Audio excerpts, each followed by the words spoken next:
Hello everyone. आज हम करेंगे GKPYQ पार्ट 1 का लेक्चर 22। ये है लेक्चर 21 के questions of the day.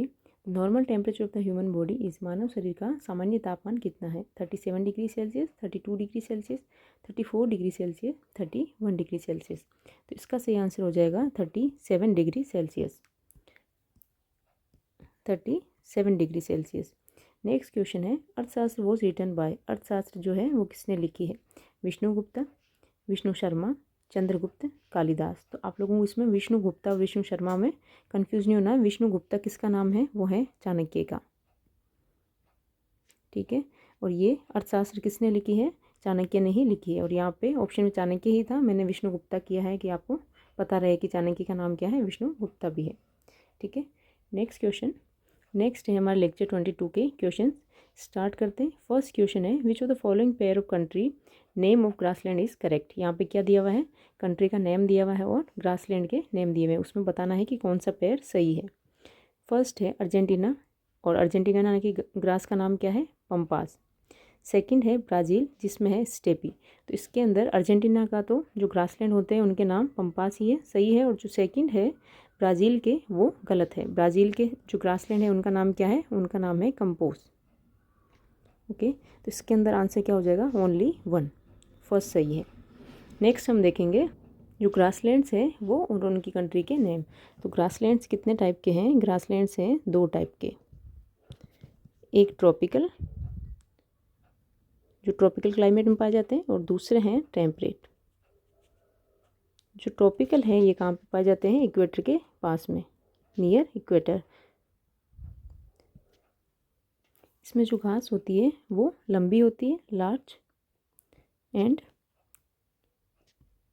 Non nutritious होती है। और इसके अंदर जो क्लाइमेट होता है वो कैसा होता है? एक्सट्रीम होता है।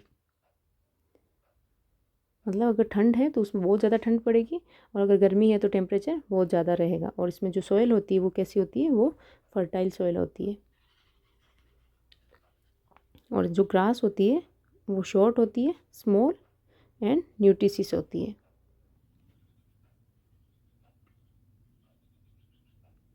इसमें अब हम देखेंगे ग्रास के नेम और कंट्री। ठीक है। इसमें जो पाया जाता है कंपोज, जो कि हमने देखा कहाँ पाया जाता है? ब्राज़ील में। और लेनोस ये कहाँ पाया जाता है? ये पाया जाता है वेनेजुएला। इसके अलावा सवाना ये कहाँ पाया जाता है? ये पाया जाता है अफ्रीका के अंदर। टेम्परेट के अंदर देखें तो टेम्परेट में जो है स्टेपी, जो किस में दिया हुआ था क्वेश्चन के अंदर? ब्राज़ील में। तो ये ब्राज़ील में नहीं, ये यूरोप में और नॉर्थ एशिया के अंदर पाया जाता है, नॉर्थ एशिया। इसके अलावा पुस्ताज, जो कि कहाँ पाया जाता है? हंगरी में। और प्रेरीज ये पाया जाता है नॉर्थ अमेरिका। प्रेरीज को क्या कहते हैं? वीट ग्रैनरीज भी कहते हैं, वीट ग्रैनरीज। इसके अलावा और टेम्परेट के देखें तो वो है पंपास। पंपास ग्रासलैंड कहाँ पाई जाती है? ये पाई जाती है अर्जेंटीना में, अर्जेंटीना के अंदर। और इसमें वेल्ड देखें, वेल्ड ग्रासलैंड जो पाए जाते हैं वो पाए जाते हैं साउथ अफ्रीका, साउथ अफ्रीका के अंदर। ठीक है। डाउन्स, डाउन्स पाए जाते हैं ऑस्ट्रेलिया में और न्यू कैंटरबरी। ये जो है ये कहाँ पाई जाती है? न्यूजीलैंड के अंदर, न्यूजीलैंड में।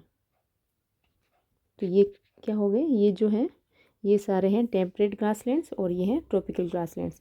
इनमें ऐसे डिफ्रेंशिएट करके नहीं पूछते हैं, बट बाई चांस कभी पूछ ले कि ट्रॉपिकल कौन सा है और टेम्परेट कौन सा है, तो ये आप लोगों को ध्यान रखना है। ठीक है।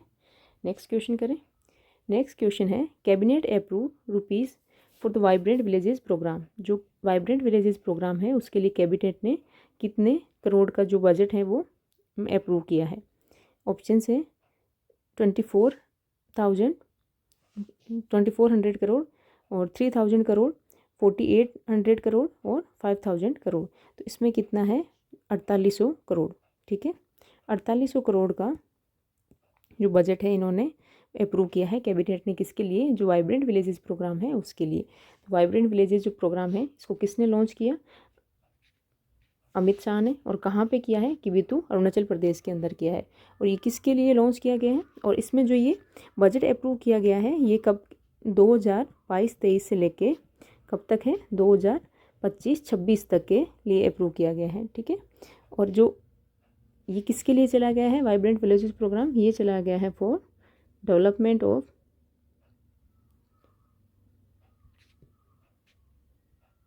जो बॉर्डर विलेजेस हैं उनके लिए, बॉर्डर विलेजेस। और इसके अंदर कौन कौन से हैं बॉर्डर विलेजेस, वो हैं 4 स्टेट्स और 1 यूटी, जिसके अंदर अरुणाचल प्रदेश, उत्तराखंड, सिक्किम और हिमाचल प्रदेश, और 1 यूटी कौन सा है, वो है लद्दाख। ठीक है, इनके लिए ये चलाया गया है। इसके अंदर अगर हम और देखें करंट में जो चलाई गई है स्कीम्स, उसमें एक उन्नति स्कीम चलाई गई है, उन्नति स्कीम। और ये भी किसके लिए है, जो नॉर्थ ईस्ट स्टेट्स हैं उनके लिए, उत्तर पूर्व ट्रांसफॉर्मेटिव, इसके जो फुल फॉर्म है उसका नाम क्या है, उत्तर पूर्व transformative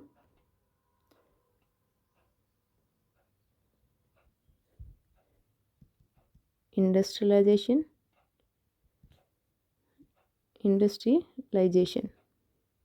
scheme.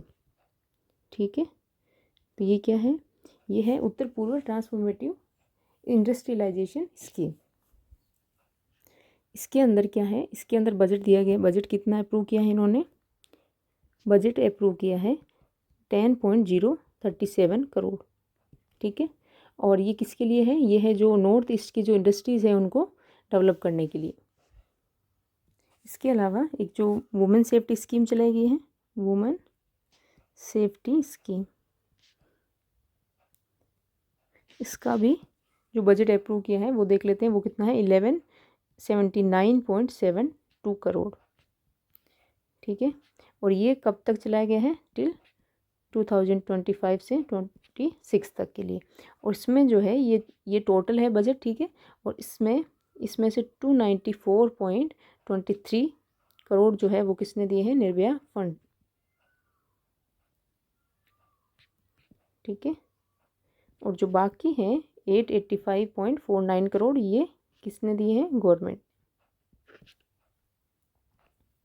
Okay, next question है, in 1921-22 farmers of the Malabar sea coast of Kerala undertook a great uprising which is known as the. जो 1921-22 में केरल के मालाबार समुद्री तट के किसानों ने एक महान विद्रोह किया जिसे किस नाम से जाना जाता है। ऑप्शन है Kol uprising, Santhal uprising, Moplah uprising, Munda uprising. इसका आंसर क्या हो जाएगा, मोपला अपराइजिंग। ठीक है, ये 1921-22 के अंदर किया किसने, जो पीजेंट्स मूवमेंट थे उसका ही पार्ट है।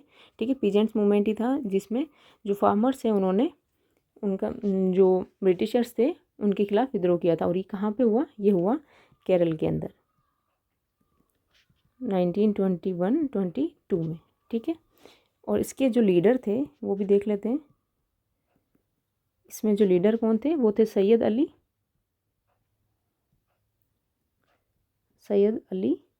एंड सैयद फजल। ये थे इनके जो मोपला अपराइजिंग है उसमें मेन लीडर थे। कुछ और भी जो पीजेंट्स मूवमेंट हुए थे वो देख लेते हैं जो इम्पोर्टेंट है। उसके अंदर हम देखें अगर तो एक हुआ दक्कन रायोट्स।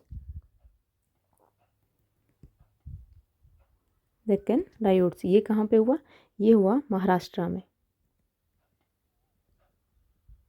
कब, 1875 के अंदर, 1875 में।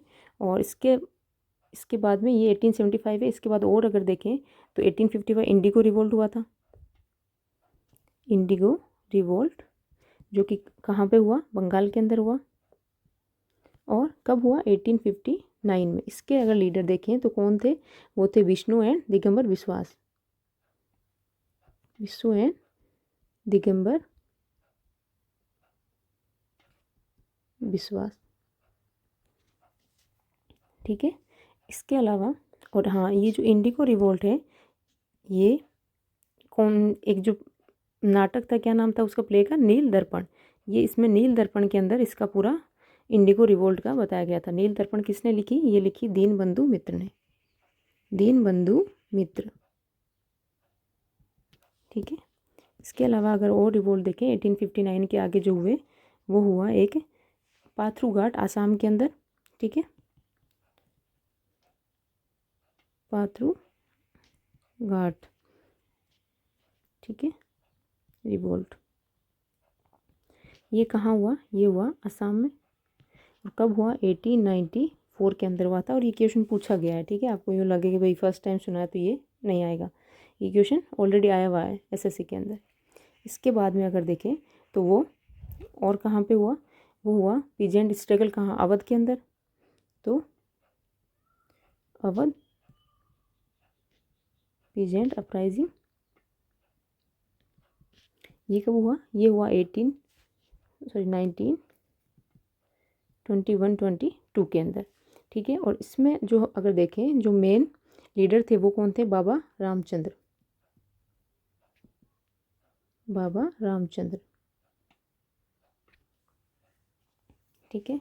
और देखें इसके अलावा अगर ये हुआ 1921-22 में। इसके अलावा देखें तो एक का मूवमेंट हुआ था, एक का मूवमेंट जो कि कहाँ पे हुआ, ये भी अवध के अंदर हुआ। और इसमें जो मेन लीडर था वो कौन था, मदारी पासी, मदारी पासी।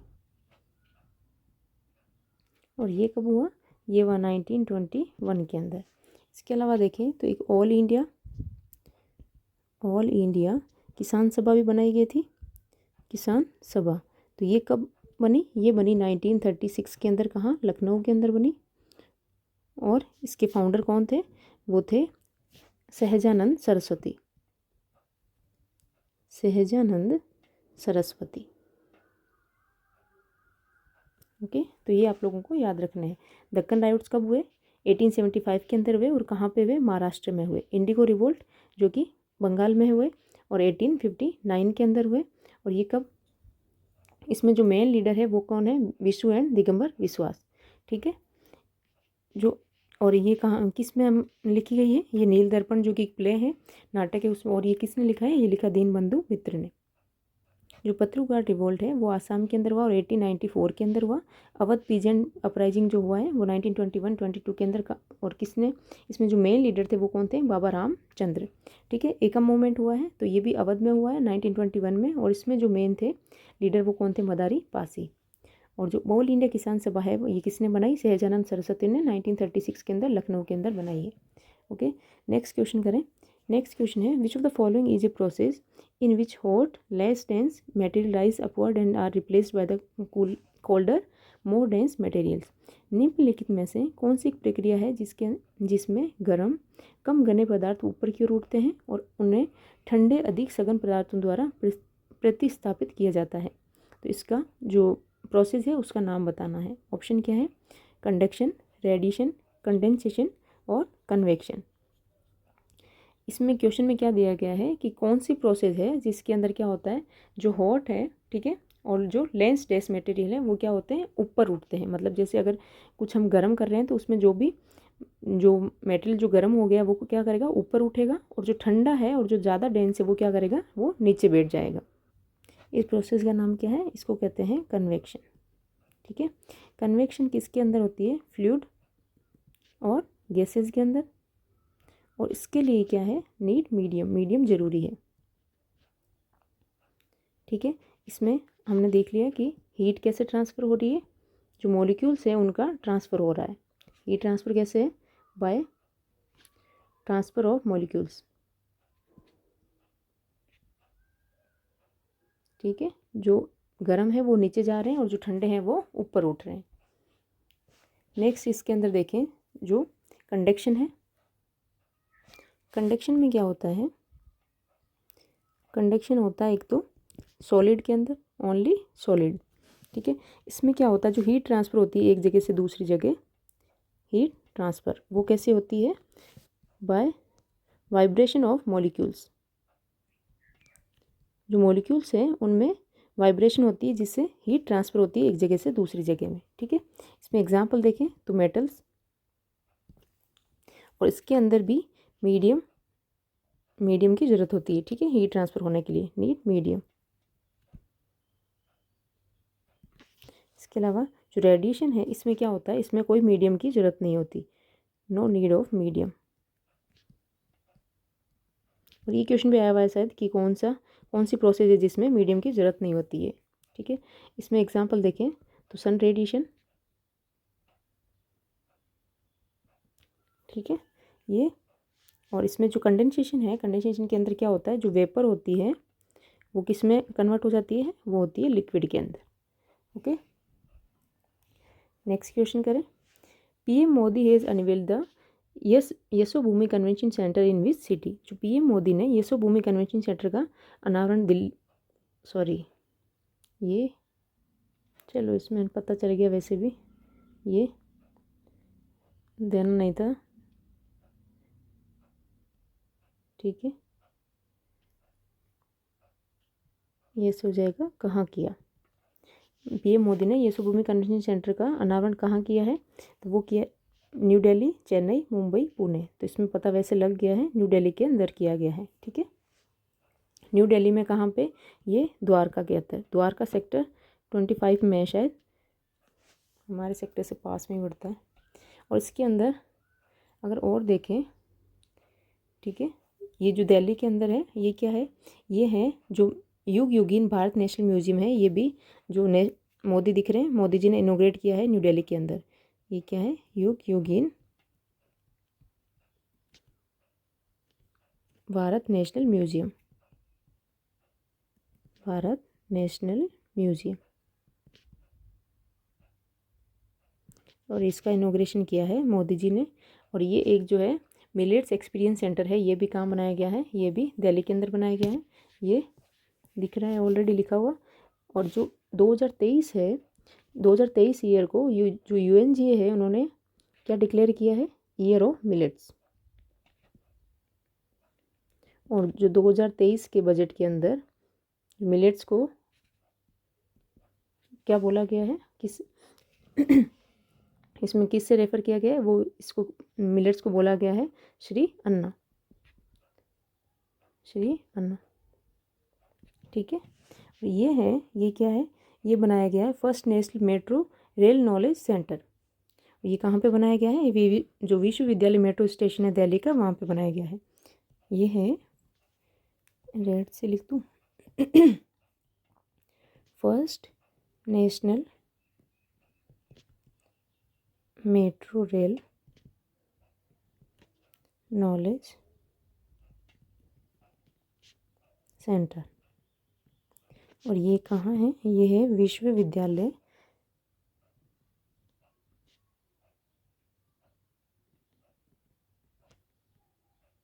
मेट्रो स्टेशन पे, ओके। ये सारे कहाँ पे इनोग्रेट किए गए हैं, ये किए गए हैं दिल्ली के अंदर 2023 में। तो इन पे क्वेश्चन पूछे जा सकते हैं क्योंकि 2023 का करंट पूछा जा रहा है अभी। नेक्स्ट क्वेश्चन करें। नेक्स्ट क्वेश्चन है, according to the census of India 2011 which of the following states has the highest Hindu population percentage of total population. Bharat की जनगणना 2011 के अनुसार निम्नलिखित में से किस राज्य में कुल जनसंख्या का सबसे अधिक हिंदू जनसंख्या प्रतिशत है। मतलब यहाँ पे क्या पूछा गया है, यहाँ पे एक तो परसेंटेज पूछा गया है, ठीक है। परसेंट जो टोटल पॉपुलेशन की, जो जिस स्टेट में टोटल पॉपुलेशन की सबसे ज़्यादा जो हिंदू पॉपुलेशन है, हिंदू परसेंटेज, ठीक है, वो उस स्टेट का नाम बताना है। मध्य प्रदेश, हिमाचल प्रदेश, हरियाणा, उत्तर प्रदेश। तो इसका सही आंसर हो जाएगा हिमाचल प्रदेश। हिमाचल प्रदेश के अंदर सबसे ज़्यादा हिंदू पॉपुलेशन परसेंटेज है। इसमें अगर देखें तो सेंसस के अकॉर्डिंग हिंदू पॉपुलेशन कितनी है, टोटल हिंदू पॉपुलेशन वो है 79.8%, ठीक है। और मुस्लिम देखें, मुस्लिम कितनी है 14.2%, क्रिश्चियन क्रिश्चियन है 2.3%। और जो मुस्लिम कम्युनिटी है ये माइनॉरिटी के अंदर सबसे जो लार्जेस्ट रिलीजियस माइनॉरिटी है, ठीक है, जो बाकी हैं उनसे सबसे ज़्यादा कौन सी है, मुस्लिम है, लार्जेस्ट रिलीजियस माइनॉरिटी, जो कि कितने परसेंटेज है, वो है 14.2%। और इसमें अगर हिंदू पॉपुलेशन में देखें तो हाईएस्ट कहाँ पे है, हाईएस्ट परसेंटेज जो है, ठीक है, वो कहाँ है, वो है हिमाचल के अंदर। अभी हमने देख लिया क्वेश्चन में कितने परसेंट है, यहाँ पे है 95% अप्रोक्स, ठीक है। और जो दादरा ये है स्टेट के अंदर, और यूटी में देखें तो यूटी में किसके अंदर है, दादरा एंड नगर हवेली, दादरा एंड नगर हवेली के अंदर सबसे ज़्यादा है। लोवेस्ट कहाँ बताऊँ, इधर लिख देती हूँ, लोवेस्ट में ये सारा ज़्यादा घिचपिच हो रहा है, आगे लिख दूँ मैं यहाँ से हटा के, ठीक है, यहाँ पे लिखती हूँ हिंदू पॉपुलेशन परसेंटेज, ठीक है। इसमें जो हाईएस्ट है और लोवेस्ट, हाईएस्ट किसके अंदर है, वो है हिमाचल के अंदर, हिमाचल प्रदेश के अंदर। और जो यूटी के अंदर किस में है, वो है दादरा एंड नगर हवेली।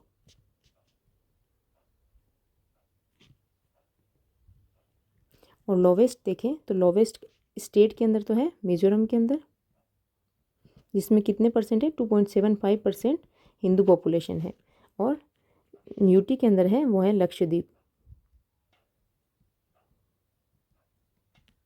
ठीक है, उसमें 2.77% है। और अगर इसमें ट्राइबल का देखें हम, जो ट्राइबल ग्रुप है, ट्राइबल पॉपुलेशन, तो वो कितनी है, अप्रोक्स है 10.42 करोड़, ठीक है। और इसमें जो लार्जेस्ट ट्राइबल ग्रुप है वो कौन सा है, वो है भील, लार्जेस्ट कौन सा है ग्रुप, वो है भील, जो कि 38% है जो टोटल पॉपुलेशन है और टोटल ट्राइबल पॉपुलेशन का, ठीक है। इसमें लार्जेस्ट परसेंटेज अगर देखें, हाईएस्ट परसेंटेज, तो वो किस में है, वो है मिजोरम के अंदर, ठीक है। और यूटी के अंदर देखें तो यूटी में किस में है, लक्षद्वीप, लक्षद्वीप के अंदर सबसे ज़्यादा ट्राइबल जो ट्राइबल पॉपुलेशन की परसेंटेज है, ठीक है। और इसमें अगर नंबर देखें लार्जेस्ट नंबर के अंदर, तो वो सबसे ज़्यादा किस में है, वो है एमपी के अंदर, ठीक है। और यूटी में कहाँ पे है, वो है दमन and Diu, Daman and Diu के अंदर सबसे ज़्यादा जो लार्जेस्ट ट्राइबल पॉपुलेशन है।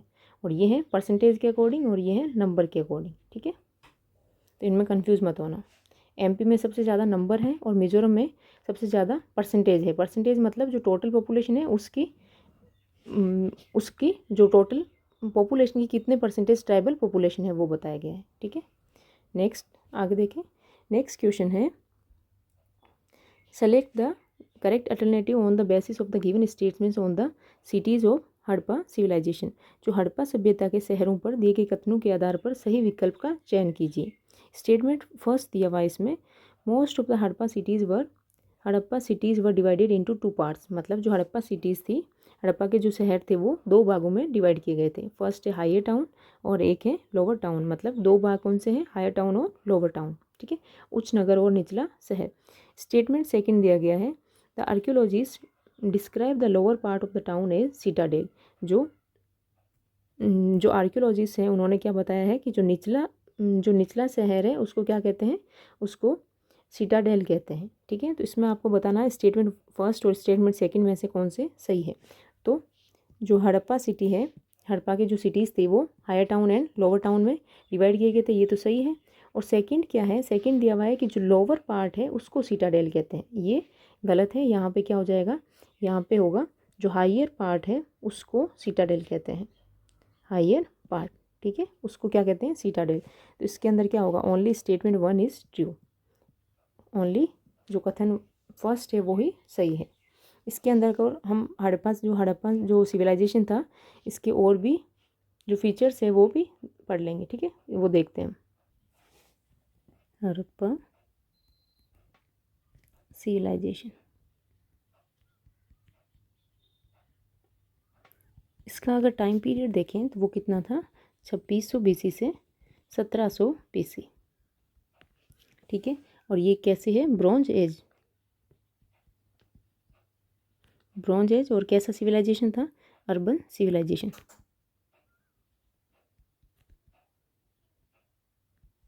और इसको जो इंडस वैली सिविलाइजेशन है वो किसने नाम दिया था, इंडस सिविलाइजेशन। ये टर्म किसने दी, ये दी थी जॉन मार्शल ने, जॉन मार्शल। ठीक है, ये नाम किसने दिया, जॉन मार्शल ने दिया। और इसके अंदर इसके जो फीचर्स थे उसमें क्या क्या है, उसमें है इनकी टाउन प्लानिंग कैसी थी, टाउन प्लानिंग बहुत ही सिस्टमेटिक थी इनकी, सिस्टमेटिक। ठीक है, इसमें क्या था, इसमें ग्रिड सिस्टम। ग्रिड सिस्टम में क्या है, ग्रिड सिस्टम के अंदर है जो कि रोड्स है वो एक दूसरे को कट कर रही है 90 डिग्री पे, cut each other at 90 degree. ठीक है, और जो इनके कंस्ट्रक्शन थे वो किससे बनाए गए थे, कंस्ट्रक्शन किससे किए गए थे, वो कहते हैं ब्रिक्स। ठीक है, ईंटों से, बर्न्ट ब्रिक्स। ये क्वेश्चन अभी पूछा गया है फेज के अंदर। नेक्स्ट है जो उनका ड्रेनेज सिस्टम था वो कैसा था, वो था अंडरग्राउंड। ड्रेनेज सिस्टम कैसा था, अंडरग्राउंड था।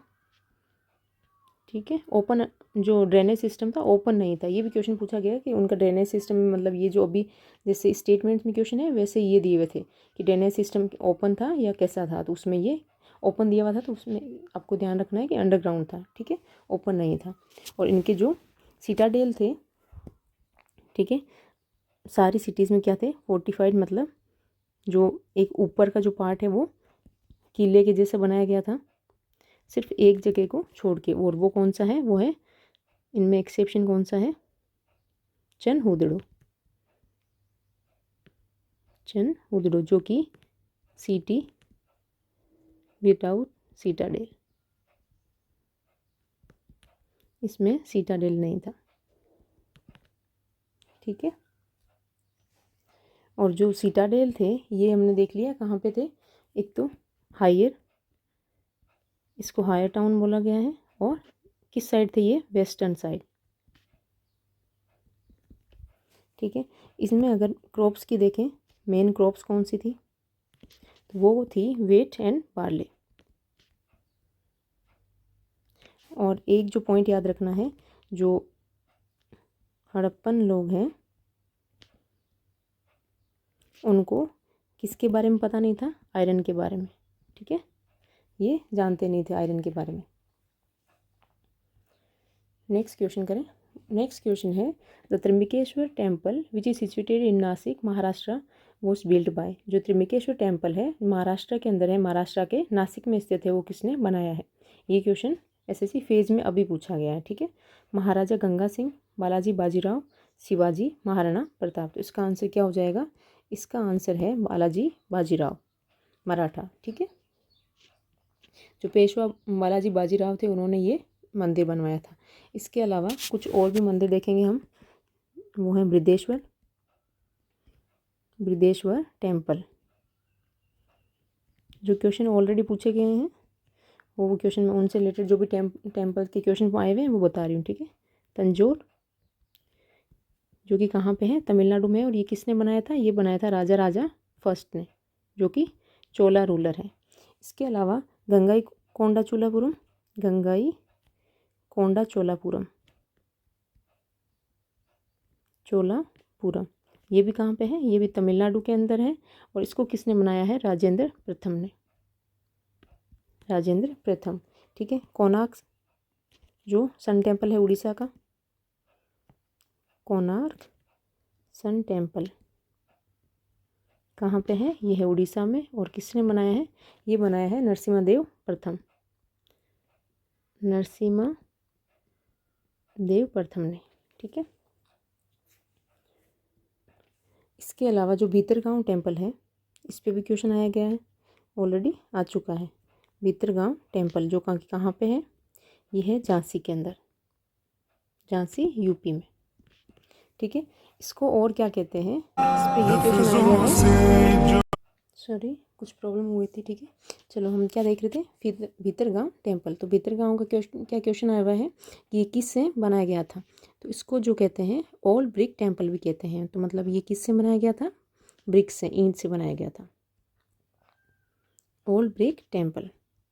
ठीक है, और ये किसने बनाया, गुप्ता डायनेस्टी ने बनवाया था। किस टाइम पे, 5th सेंचुरी के अंदर। ठीक है, ये और जो टेम्पल से रिलेटेड क्वेश्चन है आपको याद रखने हैं। बृहदेश्वर टेम्पल जो कि तंजौर में है, राजा प्रथम ने बनवाया। गंगाई कोंडा चोलापुरम जो है तमिलनाडु में, ये भी राजेंद्र वन ने बनाया। ये कहाँ पे, दोनों ही तमिलनाडु में है। कोणार्क सन टेम्पल जो है वो है उड़ीसा के अंदर, और नरसिम्हा प्रथम ने बनवाया। भीतरगांव टेम्पल जिसको ओल्ड ब्रिक टेम्पल भी कहते हैं, जो कि कहाँ पे है, झांसी यूपी के अंदर, और 5th सेंचुरी में बनाया गुप्ता डायनेस्टी के टाइम पे। ओके, नेक्स्ट क्वेश्चन करें। Which of the following articles of the Indian constitution is related to the election commission of India. भारतीय संविधान के निम्नलिखित में से कौन सा अनुच्छेद भारत के चुनाव आयोग से संबंधित है। ऑप्शन है आर्टिकल 322, आर्टिकल 324, आर्टिकल 321, आर्टिकल 323। तो इसका सही आंसर क्या हो जाएगा, आर्टिकल 324। इलेक्शन कमीशन का कौन से आर्टिकल में दिया हुआ है, आर्टिकल 324 के अंदर है, और पार्ट कौन सा है, पार्ट 15। ठीक है, पार्ट 15 के अंदर दिया हुआ है इलेक्शन कमीशन का। इसके अंदर हम अगर देखें तो इलेक्शन कमीशन से रिलेटेड, इलेक्शन कमीशन का 324 से लेके 329 तक आर्टिकल में दिया हुआ है। इसमें क्या दिया हुआ है, ये क्या क्या करते हैं, जो इलेक्शन है उनका सुपरिटेंडेंस करते हैं, उनका कंट्रोल एंड उनकी direction, control and direction of election.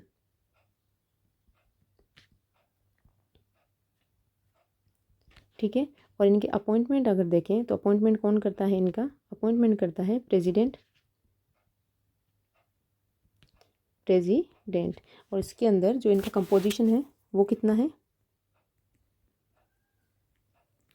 Composition में क्या है, ये मल्टी मेंबर जो बॉडी है वो कब बनी थी, 1989 में मल्टी मेंबर बॉडी बनी। उससे पहले सिर्फ एक ही सिंगल मेंबर बॉडी था ये। ठीक है, मल्टी मेंबर बॉडी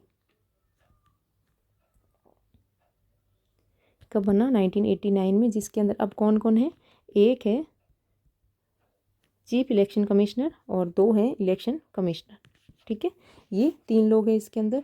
और इसमें जो होता है, जो इलेक्शन ये करवाते हैं, ये किस किस के करवाते हैं, ये करवाते हैं पार्लियामेंट, मतलब legislative assembly and legislative council के, और स्टेट लेजिस्लेचर में।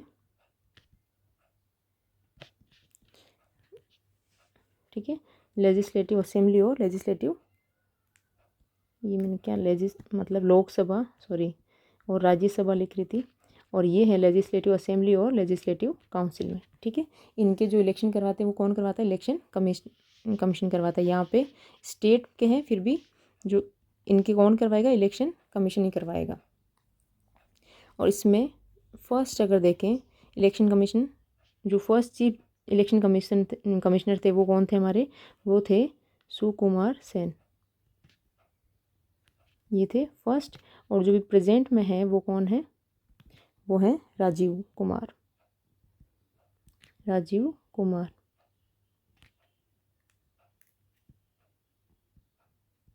ठीक है,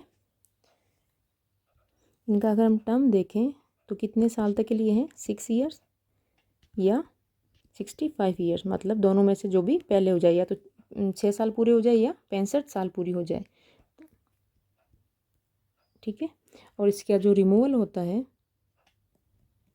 उसमें क्या है, जो चीफ इलेक्शन कमिश्नर है एंड इलेक्शन कमिश्नर, इनका कैसे है, सेम है सुप्रीम जज।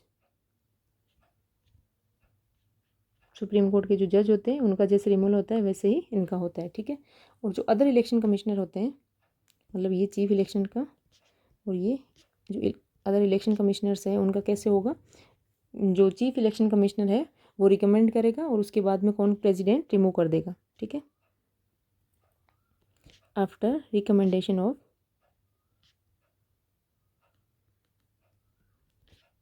Chief election commissioner, president can remove. Okay, ये हो गया इलेक्शन कमीशन से रिलेटेड। इसमें क्या क्या है कि ये क्या क्या करता है, कंट्रोल करता है, डायरेक्शन करता है इलेक्शन से रिलेटेड, ठीक है। और अपॉइंटमेंट इनके कौन करते हैं, प्रेसिडेंट करते हैं। पार्ट 15 में दिया हुआ है और आर्टिकल है 324 से लेकर 329 में। और इनकी टर्म है 6 साल और 65 ईयर, मतलब जो भी पहले हो जाए।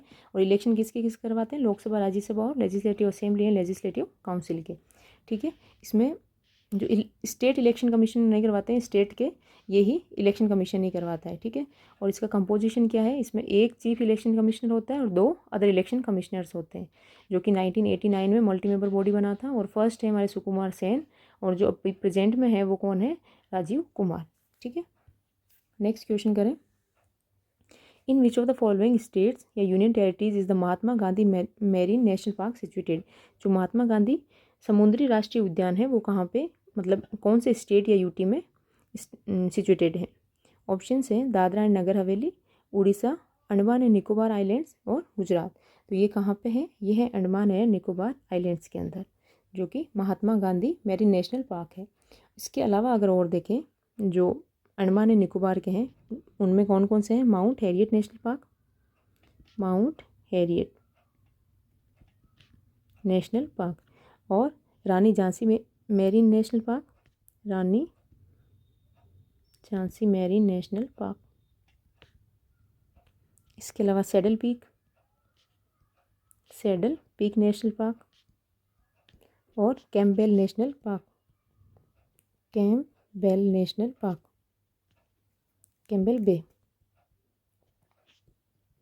ये सभी कहाँ पे हैं, अंडमान एंड निकोबार आइलैंड्स के अंदर है, ठीक है। नेक्स्ट क्वेश्चन करें, when was the forest conservation amendment bill introduce in the Lok Sabha. Lok Sabha में वन संरक्षण संशोधन विधेयक कब पेश किया गया था। जो ये अमेंडमेंट बिल से रिलेटेड काफ़ी क्वेश्चंस आ रहे हैं, तो इनसे जो भी करंट के हैं ये सारा 2023 में जो भी बिल पास किए गए उनसे रिलेटेड है, ठीक है। तो उनसे रिलेटेड मैंने एक क्वेश्चन वो पूरा वीडियो डाला था, करंट की जो प्लेलिस्ट है उसके अंदर आपको मिल जाएगा, वो देख लेना। इसमें सीजीएल में आने के काफ़ी चांस है, ठीक है। तो इसके ऑप्शन क्या है, 28 मार्च 2023, 30 मार्च 2023, 29 मार्च 2023 और 1 अप्रैल 2023। तो इसका सही आंसर क्या होगा, 29 मार्च 2023 को ये जो वन संरक्षण संशोधन विधेयक है, forest conservation amendment bill introduce किया गया था लोकसभा के अंदर, ठीक है। इसके अलावा कुछ और भी जो दिए गए हैं, एक दो तो मैं बता ही देती हूँ। वुमेन रिजर्वेशन बिल, ठीक है, 2023। ये इसमें क्या है, इसमें दिया गया, ये पेश किया गया था 22 सितंबर 2023 को, ठीक है। और इसके अंदर है क्या, 23% रिजर्वेशन दिया गया है वुमेन को, रिजर्वेशन फॉर वुमेन, किसमें, जो लेजिस्लेटिव बॉडीज़ है उनके अंदर, ठीक है, 1/3 सीट्स।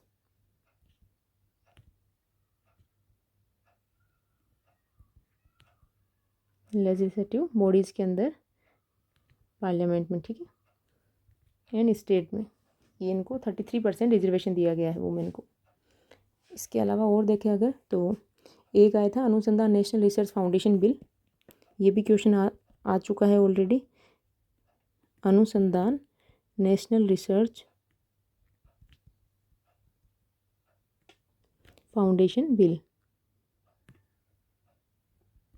इसमें क्या है कि ये जो अनुसंधान नेशनल रिसर्च है, इसको जो इंस्टीट्यूट बनाया जाएगा, ठीक है। और इसके जो इसमें क्वेश्चन क्या आता है, इसके अकाउंट्स का जो ऑडिट कौन करेगा, वो क्वेश्चन आया था। तो अकाउंट्स को ऑडिट कौन करेगा, अकाउंट्स ऑडिट बाय कौन करेगा, केक करेगा, ये क्वेश्चन आया था, ठीक है। और ये पेश किसने किया, Jitendra Singh, earth science minister.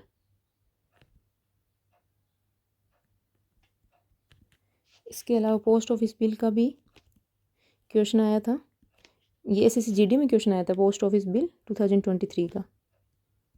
इसमें आया था कि कौन सा पोस्ट ऑफिस बिल जो एक्ट है उसको रिप्लेस कर दिया है पोस्ट ऑफिस बिल 2023 ने। तो वो कौन सा एक्ट था, पोस्ट ऑफिस एक्ट 1898 को रिप्लेस किया है। ठीक है, और ये किसने पेश किया था? ये किया था अश्विनी वैष्णव। तो ये कुछ जो क्वेश्चन आए हुए हैं वो मैंने बता दिया, बाकी आप वहाँ से कवर कर लेना प्लेलिस्ट से। ठीक है, उसमें मैंने सारे इंपॉर्टेंट जो भी ये बिल हैं उनसे रिलेटेड सारी इन्फॉर्मेशन डाली है। नेक्स्ट क्वेश्चन करें।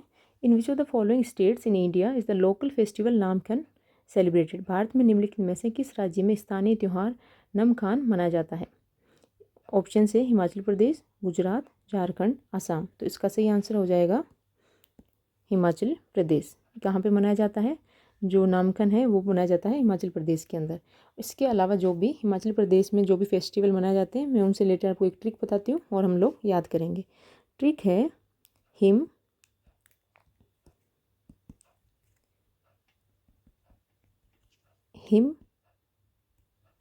कुल्लू को किससे सजा दो?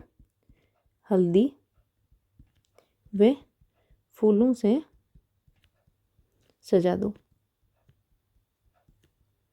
और सजाने का रीज़न क्या है? क्यों सजा दो? क्योंकि माघ में, ठीक है, माघ क्या है, जो हिंदी मंथ होते हैं वो माघ में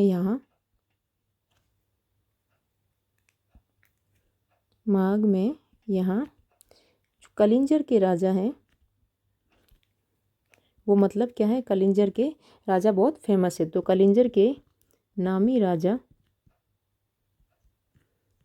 का यहाँ पे क्या होगा? रोल शूट किया जाएगा। ठीक है, यहाँ पे शूटिंग होगी, रोल शूट करना है, तो इसलिए उसको क्या कर रहे हैं? हल्दी व फूलों से सजा रहे हैं। किसको? हिम कुल्लू को हल्दी व फूलों से सजा दो, क्योंकि माघ में यहाँ कलिंजर के नामी राजा का रोल शूट किया जाएगा। अब यहाँ पे देखते हैं हम, हिम से क्या हो गया? हिमाचल। ठीक है, कुल्लू से क्या है? कुल्लू दशहरा,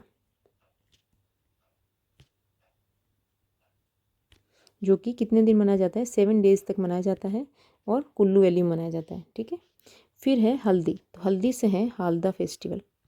हालदा जो कि किससे मिलता जुलता है? ये है रिजेंबल्स दिवाली। ठीक है, किससे मिलता है? दिवाली। और कितने दिन मनाया जाता है? 2 दिन मनाया जाता है लाहौल वैली के अंदर। नेक्स्ट है फूल। ठीक है, फूल से क्या है? फुलेज फेस्टिवल।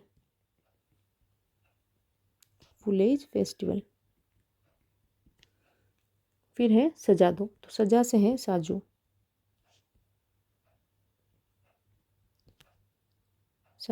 फेस्टिवल। नेक्स्ट है माघ, तो माघ से क्या हो जाएगा? माघ से हो जाएगा माघ साजी। माघ साजी क्या है? ये है हिमाचल प्रदेश में जो संक्रांति है उसको कहते हैं माघ साजी। संक्रांति इन हिमाचल प्रदेश, उसको क्या कहते हैं? माघ साजी कहते हैं। फिर है यहाँ कलिंजर के, कलिंजर से हो जाएगा मिंजर फेस्टिवल। नामी राजा से क्या है? जो भी हमने देखा नामखान। ठीक है, रोल शूट किया जाएगा, सूट से है, ये है रोल से क्या हो जाएगा? चित्र रोल, चैत्रोल। ठीक है, ये हो जाएगा चैत्रोल है, ये चैत्रोल। और इसको और क्या कहते हैं? इसको कहते हैं फेस्टिवल ऑफ पिक्चर्स। ठीक है, और ये कहाँ पे मनाया जाता है? ये मनाया जाता है सिरमौर एरिया में। ठीक है, ये हो गए हमारे हिमाचल प्रदेश के जो भी फेस्टिवल हैं इम्पोर्टेंट वो। इसमें क्या है? हिम कुल्लू को हल्दी व फूलों से सजा दो। क्यों सजाना है? क्योंकि माघ में यहाँ पे कलिंजर के नामी राजा का रोल शूट करना है। तो हिम से हो गया हिमाचल, और कुल्लू से हो गया कुल्लू दशहरा, जो कि 7 दिन के लिए मनाया जाता है कुल्लू वैली में। फिर है हल्दी से हो जाएगा हालदा, जो कि किससे मिलता है? दिवाली से मिलता है। ठीक है, ये क्वेश्चन आया हुआ है कि जो दिवाली से मिलता जुलता जो फेस्टिवल है वो, उसका नाम क्या है? और ये कितने दिन तक मनाया जाता है? ये मनाया जाता है 2 दिन लाहौल वैली के अंदर। फिर है फूल से है फुलेज फेस्टिवल। सजादो से हैं सजा में साजो फेस्टिवल। माघ से हैं मागा साजी जो कि संक्रांति है हिमाचल प्रदेश की। फिर कालिंजर के हैं मिंजर फेस्टिवल। और नामी से है नामखन, ठीक है। फिर है रोल शूट करना है, राजा का रोल शूट करना है, तो रोल से क्या हो जाएगा चैत्र रोल, जिसको क्या कहते हैं फेस्टिवल ऑफ पिक्चर्स कहते हैं और सिरमौर एरिया में मनाया जाता है। नेक्स्ट क्वेश्चन करें। नेक्स्ट क्वेश्चन है match the points under list 1 with the those under list 2। सूची 1 के अंतर्गत दिए गए बिंदुओं को सूची 2 के अंकों से जो सुशोभित कीजिए, मतलब उनको मैच करना है। तो इसमें फर्स्ट क्या दिया हुआ है, इसमें दिए हुए इंस्ट्रूमेंट, और जो सेकंड लिस्ट है उसमें बताए गए हैं कि ये किसको मेजर करते हैं। फर्स्ट क्या है सेक्टेंट, सेकंड है ओडोमीटर, थर्ड है थर्मोपाइल, फोर्थ है पायरोमीटर। और इसके जो इधर दिए हुए हैं measure the angle between 2 visible objects, B और इसमें है measure small quantities of radiant heat, third है measures the temperature of surface, fourth है measures the amount of rainfall, ठीक है। तो इसमें अगर हम देखें तो सेक्टेंट ये भी पढ़ा हुआ नहीं होगा ज़्यादातर का, जो ओडोमीटर है ये भी नहीं पढ़ा हुआ होगा, पर पायरोमीटर और थर्मोपाइल मतलब ये लगभग ये हो सकता है कि कुछ बच्चों के पढ़े हुए हो, ठीक है। तो इसमें देखें जो पायरोमीटर है, पायरोमीटर क्या मेजर करता है, ये करता है टेम्परेचर। तो इसका क्या हो जाएगा, जो टेम्परेचर कौन मेजर करता है, पायरोमीटर, ठीक है। फोर्थ के अंदर सी, तो फोर्थ के अगर एक किसी को पायरोमीटर भी अगर पता है तो इसका आंसर सही कर देगा, इसका आंसर क्या हो जाएगा फर्स्ट हो जाएगा, ठीक है। थर्मोपाइल किसको मेजर करेगा, ये करेगा रेडिएंट हीट को, ठीक है। जो सेक्सटेंट है ये किसको मेजर करेगा, ये करेगा measures the angle between 2 visible objects. और जो ओडोमीटर है वो करेगा अमाउंट ऑफ रेनफॉल को, ठीक है।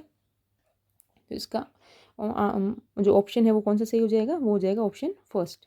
इसके अलावा अगर हम कुछ देखें तो ठीक है, और जो इंस्ट्रूमेंट्स हैं जैसे एनीमोमीटर ये किसको मेजर करता है, ये करता है एयर स्पीड, ठीक है। इसके अलावा बोलोमीटर ये किसको करता है, हीट रेडिएशन को मेजर करता है,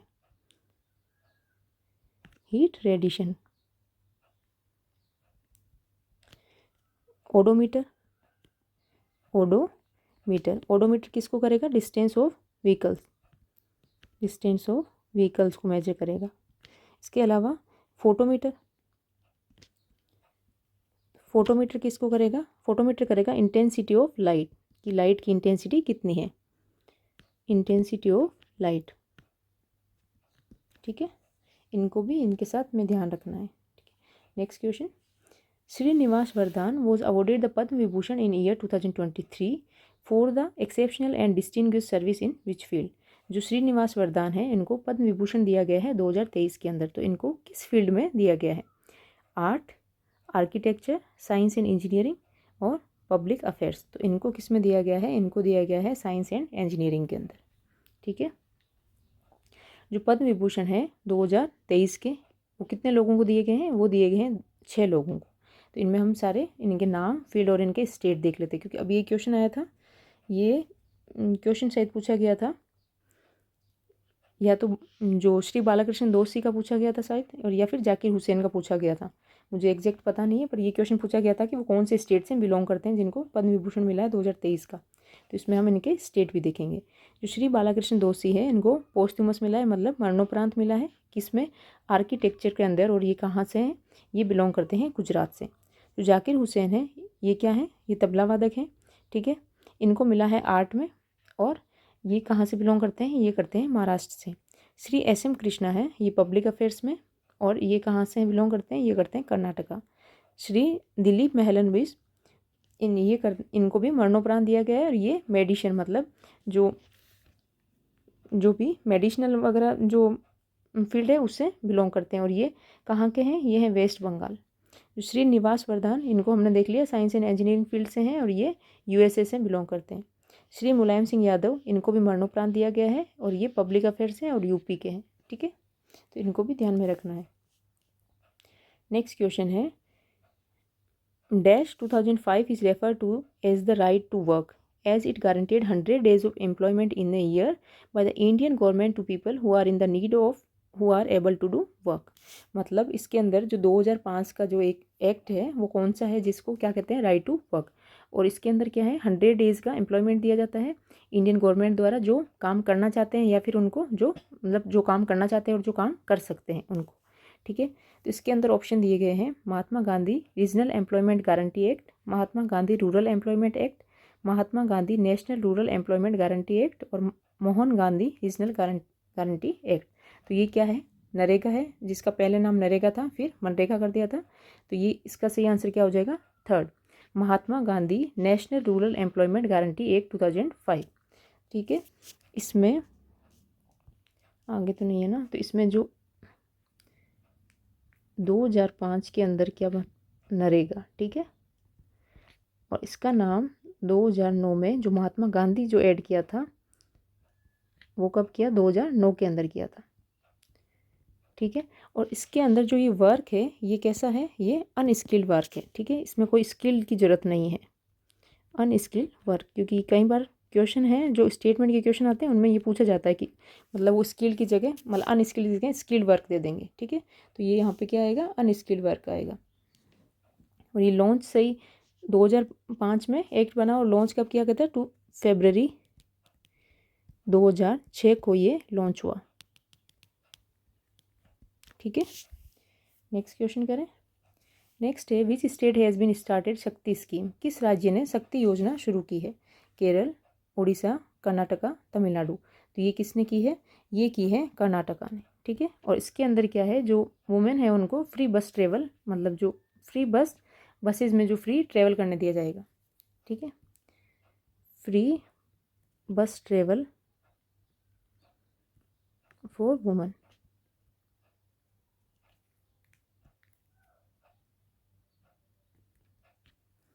जो शक्ति स्कीम है इससे रिलेटेड जो कर्नाटका है, इसकी जो भी स्कीम्स और जो चलाई गई थी 2023 में जो चलाई गई है उनको भी हम कवर कर लेते हैं। ठीक है, एक है युवा निधि स्कीम। तो युवा निधि में क्या है, ये किसके लिए है, फॉर जॉबलेस यूथ के लिए, जॉबलेस यूथ के लिए चलाई गई है। इसमें उनको क्या प्रोवाइड किया जाता है, प्रोवाइड जो अनएम्प्लॉयमेंट असिस्टेंट्स हैं, अनएम्प्लॉयमेंट असिस्टेंस किस किस को, जो ग्रेजुएट हैं एंड डिप्लोमा होल्डर है। ठीक है, और नेक्स्ट है गृह ज्योति स्कीम। इसमें क्या है, फ्री इलेक्ट्रिसिटी प्रोवाइड कराई जाएगी, फ्री इलेक्ट्रिसिटी। नेक्स्ट देखें तो वह गृह लक्ष्मी स्कीम कर्नाटका। तो जो गृह लक्ष्मी स्कीम है इसमें क्या है, जो वुमेन बेनिफिशियर्स हैं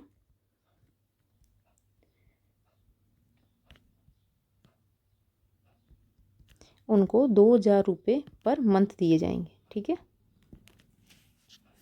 नेक्स्ट है पुनीत राजकुमार हृदय ज्योति योजना। जो पुनीत राजकुमार जो है ये एक कर्नाटका के एक्टर थे और इनकी किस वजह से डेथ हो गई थी, हार्ट अटैक की वजह से इनकी डेथ हो गई थी। तो ये किस लिए चलाई गई है, जो स्कीम ये चलाई गई है टू इंस्टॉल एमरजेंसी डिवाइसेस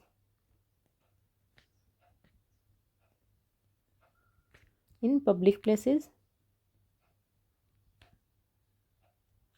और ये जो इमरजेंसी डिवाइसेस है किससे रिलेटेड, जो हार्ट से रिलेटेड। ठीक है, ताकि लोगों को अगर किसी को अचानक प्रॉब्लम हो जाए तो वो उससे इमरजेंसी डिवाइस को यूज़ करके उनका पता लगाया जा सकता है। ठीक है, नेक्स्ट है in which sport would you perform a smash shot. आप किस खेल में स्मैश शॉट करेंगे। ऑप्शन है क्रिकेट, चेस, बैडमिंटन, गोल्फ। तो इसका सही आंसर हो जाएगा बैडमिंटन। बैडमिंटन की अगर और हम टर्म्स देखें तो उसमें क्या हो जाएगा, शटल लॉक। ठीक है, एक तो होगी स्मैश, इसके अलावा देखें ठीक है बैडमिंटन की तो वो क्या हो जाएगी, shuttle lock. Shuttle lock, double fold, forehand, back hand and hit and drop. ठीक है, ये किसकी है, ये है बैडमिंटन की। इसके अलावा अगर क्रिकेट की देखें, कुछ क्रिकेट का वैसे तो लगभग सबको पता ही होता है, उसके कुछ टर्म्स है जो पता नहीं होती है वो लिख रही हूँ मैं यहाँ पे। ठीक है, गुगली, हुक, पेवेलिन, पेवेलिन क्रीज, ये जो है क्रीज, ठीक है। स्पिन, इसके अलावा स्ट्रोक और लेग बाय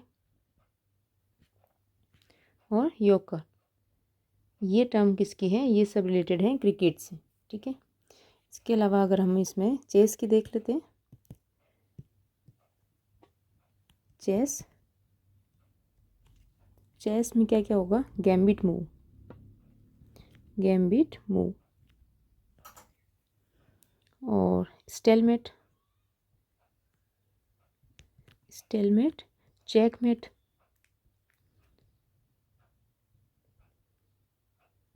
और रिजाइन, ये हैं चेस की।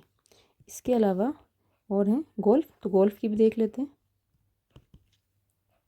गोल्फ की हो जाएगी एस और डबल ईगल, अप्रोच, पुट, ठीक है, और बीच, इसके अलावा बंकर, ब्लाइंड शॉट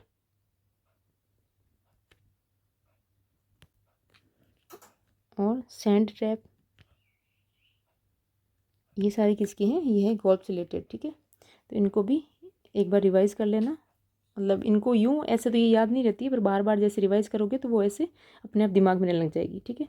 तो बैडमिंटन की टर्म्स कौन सी है, shuttle lock, double fold, forehand, backhand, hit, drop. Cricket की कुछ देखें तो googly, hook, pavilion, crease, spin, stroke, leg bye, yorker. Chess की है gambit move, stalemate, checkmate, resign. Golf की है ace, double eagle, approach, putt और beach, bunker, blind shot और सैंड ट्रैप, ठीक है। नेक्स्ट क्वेश्चन है, the first hour of a sitting of the house allotted for asking and answering of questions is called as. जो first hour होता है जो parliament का, उसको, उसमें क्या होता है, क्वेश्चन पूछते हैं और उनके आंसर दिए जाते हैं, उसको क्या कहते हैं, ठीक है। प्रश्न पूछने और उत्तर देने के लिए आवंटित सदन की बैठक के पहले घंटे को क्या कहा जाता है, सेंसर मोशन, निंदा प्रस्ताव, जीरो आवर, शून्यकाल, प्रिविलेज मोशन, विशेषाधिकार प्रस्ताव और क्वेश्चन आवर, प्रश्नकाल। तो इसको बोला जाता है क्वेश्चन आवर, ठीक है। और इसका अगर टाइमिंग देखें तो टाइम क्या होता है, 11 AM टू 12 PM। और इसमें जो क्वेश्चन आवर होता है, इसके अंदर क्या होता है, इसमें जो मेंबर होते हैं जनरली वो मेंबर क्या करते हैं, मेंबर आस्क क्वेश्चन, वो जो मिनिस्टर्स होते हैं उनको आंसर देने होते हैं, मिनिस्टर्स गिव आंसर्स। और इसमें 3 टाइप के क्वेश्चन पूछे जाते हैं, स्टेड, अनस्टेड और शॉर्ट नोटिस क्वेश्चन। इनमें क्या क्या होता है, जो स्टेड होते हैं ये इनके आंसर जो है ओरल में ही दिए जाते हैं, ठीक है, ओरल आंसर। और इसमें जो सप्लीमेंट्री क्वेश्चन होते हैं वो भी बन जाते हैं क्योंकि उसी टाइम पे आंसर मिल जाता है, ठीक है। Supplementary question follows. इसमें क्या होता है, जो अनस्टेड होते हैं इसमें रिटन आंसर दिए जाते हैं। तो इसमें क्या होगा, सप्लीमेंट्री जो क्वेश्चन होंगे वो नहीं बनेंगे, सप्लीमेंट्री क्वेश्चन नहीं बनेंगे, ठीक है। और जो शॉर्ट नोटिस क्वेश्चन होते हैं इसमें जो कुछ टाइम का जो टाइम पीरियड दिया जाता है, ठीक है, और उसके बाद उनके आंसर दिए जाते हैं। तो इसमें कितना टाइम दिया जाता है, मतलब मिनिमम 10 डेज, ठीक है, सॉरी मैक्सिमम, ये मेरे क्वेश्चन ही मिट गया, मैक्सिमम 10 डेज दिए जाते हैं, ठीक है, 10 डेज से कम दिए जाते हैं जिसके अंदर उनको उस नोटिस पीरियड के अंदर उनको आंसर करना होता है। नेक्स्ट देखें हम, तो जीरो आवर के अंदर, ये जीरो आवर कब, ये जीरो आवर, तो इसका टाइम पीरियड क्या होता है, जस्ट क्वेश्चन आवर के बाद का, ठीक है, 12 से 1 PM। इसके अलावा जो सेंसर मोशन क्या होता है वो भी देख लेते हैं। सेंसर मोशन, सेंसर मोशन में क्या होता है, ये स्ट्रॉन्ग डिसअप्रूवल होता है किसके खिलाफ, गवर्नमेंट के खिलाफ, ठीक है, या इसका क्रिटिसिज्म करते हैं उसको, स्ट्रॉन्ग डिसअप्रूवल और harsh criticism, criticism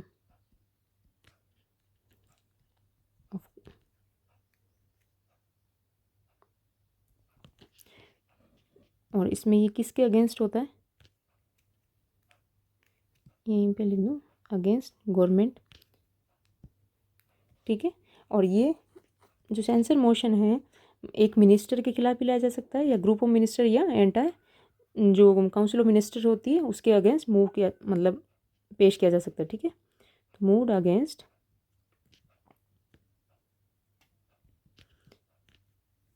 individual minister और ग्रुप ऑफ मिनिस्टर्स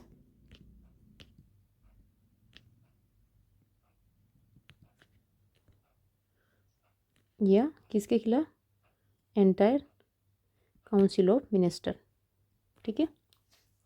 और इसके अंदर ये डिसाइड कौन करता है, स्पीकर डिसाइड करता है,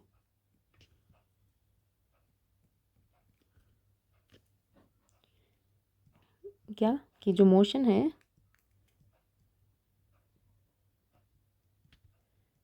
इज इन ऑर्डर और नॉट, ठीक है। और इसमें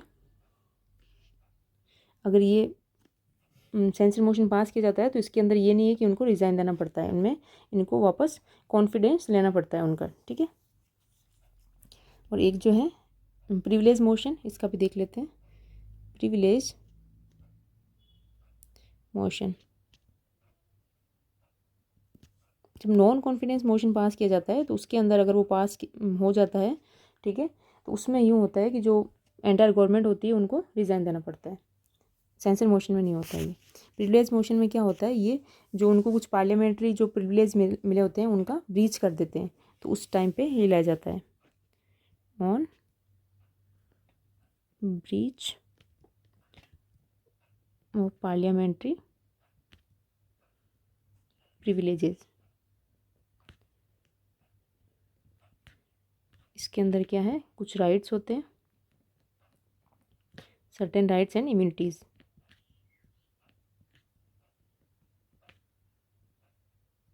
ठीक है, तब ये प्रिविलेज मोशन पेश किया जाता है। नेक्स्ट क्वेश्चन करें। Who among the following Indian cricketers is the autobiographer of believe what life and cricket taught me. तो निम्नलिखित भारतीय क्रिकेटरों में से कौन believe what life and cricket taught me के आत्मकथाकार हैं। तो ये किसने लिखी है, मतलब ये किसकी ऑटोबायोग्राफी है, believe what life and cricket taught मी, ठीक है। सुरेश रैना, सचिन तेंदुलकर, राहुल द्रविड़, विराट कोहली। तो ये किसकी है, ये है सुरेश रैना की। इसके अलावा जो क्रिकेटर्स हैं उनकी अगर हम ऑटोबायोग्राफी देखें तो कपिल देव की क्या है, straight from heart, straight from heart. VVS Laxman की देखें, वीवीएस लक्ष्मण, तो इनकी क्या है, 281 एंड बियॉन्ड। युवराज सिंह की देखें, युवराज सिंह, तो युवराज सिंह की क्या नाम है, the test of my life, the test of my life. इसके अलावा सचिन की क्या है, playing it my way, playing it my way. और सौरव गांगुली,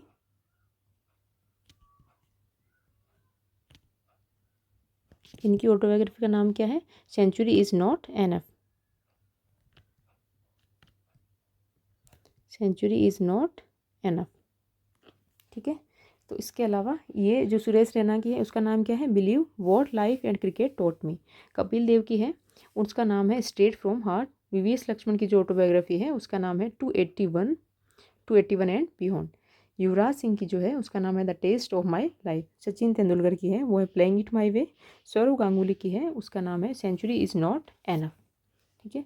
नेक्स्ट क्वेश्चन है which folk dance is related with state of UP. जो कौन सा लोक नृत्य है जो उत्तर प्रदेश राज्य से संबंधित है? कुचिपुड़ी, लावनी, घूमर, काजरी। तो कुचिपुड़ी कहाँ का है? कुचिपुड़ी है आंध्रा का क्लासिकल डांस, ठीक है, आंध्र प्रदेश। लावनी, लावनी है महाराष्ट्र का। घूमर, घूमर कहाँ का है? घूमर है राजस्थान का।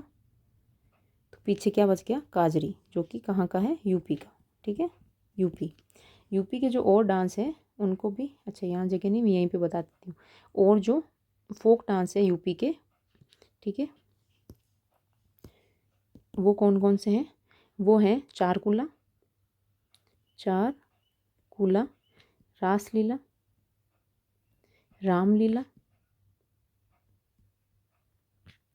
इसके अलावा दादरा, जो कि कहाँ पे है? लखनऊ रीजन में किया जाता है। मतलब दादागिरी चलाते हैं यूपी के लोग तो दादरा, ठीक है। नौटंकी, नौटंकी खूब करते हैं, नौटंकी। और ख्याल, ख्याल, सॉरी ये वो ख्याल नहीं है, ये ख्याल है, ख्याल। तो इसमें ऐसे थोड़ा बहुत ये ऐसे याद रख सकते हो कि जो लोग सबसे ज़्यादा कहाँ जाते हैं? रासलीला, रामलीला ये देखने, ठीक है। तो यूपी में क्या है? रासलीला होती है, रामलीला होती है, और दादरा मतलब दादागिरी चलाते हैं, और वो नौटंकी ज़्यादा करते हैं, तो क्या हो गई? नौटंकी। और ये है काजरी, ठीक है, और एक ख्याल और चारकुला। चारकुला नृत्य किया जाता है यूपी के अंदर। नेक्स्ट है, ये है क्वेश्चन ऑफ द डे, जो कि लेक्चर 22 के फर्स्ट क्वेश्चन क्या है? Who among the following founded the newspaper Sambad Kaumudi. जो संवाद कौमुदी है समाचार पत्र, इसकी स्थापना किसने की? रास बिहारी बोस, राजा राममोहन रॉय, शिशिर कुमार घोष और ईश्वर चंद्र विद्यासागर। नेक्स्ट क्वेश्चन है Saryu river is a tributary of which river. जो सरयू नदी है किस नदी की सहायक नदी है? पिंडार, पिंडार, भागीरथी, टॉन्स एंड शारदा। तो इनके आंसर आपको कमेंट में बताने। और आज का लेक्चर हमारा यहीं पे फिनिश होता है, ठीक है। Thank you.